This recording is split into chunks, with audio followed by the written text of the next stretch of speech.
Alors, une paire de chaussures, je l'ai payée 48 euros et avant, elle valait 80 euros. Donc, je l'ai payé moins cher. Je ne me souviens pas la réduction. Donc, je voudrais calculer cette réduction. Allez, vous faites un tableau de proportionnalité. Je vais faire, je pense, deux versions. Regardez bien. Donc, en euros et ici en pourcentage. Donc, 80 euros, c'était le prix de départ, c'était le 100%. Et nous, on l'a payé 48 euros. Donc, on fait notre règle de 3. 48 fois 100 divisé par 80. Si vous faites ça, ça vous donne 60. Ça veut dire que la chaussure, 80 euros, c'était son 100%. 48 euros, c'est son 60%. Donc, la réduction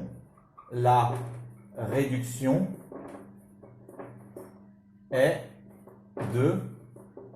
Donc, si on a payé 60% au lieu de 100%, on a une réduction de 40%. C'était la première version. Sinon, vous auriez pu faire aussi. C'était Claudia qui m'avait dit qu'elle voulait le faire comme ça la dernière fois. C'est une bonne idée aussi, regardez bien. Vous utilisez la valeur, vous faites une équation, vous marquez que la valeur finale est égale à la valeur initiale fois le coefficient multiplicateur. La valeur initiale, c'était combien? C'était la valeur finale déjà, c'est 48 euros. Les chaussures elles vont coûter 48 euros. Et la valeur initiale, vous choisissez l'une ou l'autre, hein, c'est pareil. Si vous avez compris celle-ci, c'est bon. La valeur initiale, c'était 80 euros. Et il y a eu une réduction, mais on ne connaît pas la réduction. Mais on sait que comment on fait pour calculer la réduction. On ne connaît pas le pourcentage, mais on sait qu'une réduction, c'est 1 moins le pourcentage. Donc voilà l'équation. Vous avez cette équation-là à résoudre. Donc c'est pas super facile, mais bon, bah, c'est possible. D'accord? Je vais commencer par développer le 80. Donc je me retrouve avec 48 qui est égal à 80 moins 80x sur 100. Pour me débarrasser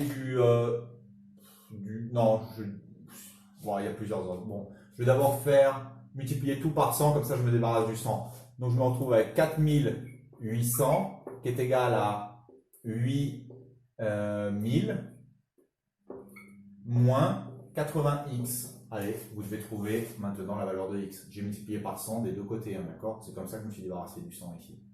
Au début, donc, j'ai développé le 80. Et maintenant, pour me débarrasser du 100, j'ai multiplié par 100, ça, ça et ça. Bah, vous faites moins 8000 des deux côtés. Donc, 4800 moins 8000. Allez, prenez la calculatrice. 4800 moins 8000, ça fait moins 3200.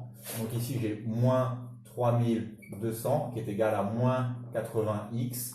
Vous divisez des deux côtés par moins 80 et vous allez trouver donc que le x, normalement, vous allez trouver. Regardez, vous faites 3200 divisé par 80, ça vous donne bien 40. Donc vous avez le choix entre les deux méthodes. Je crois quand même que cette méthode est plus facile. Voilà, c'est terminé.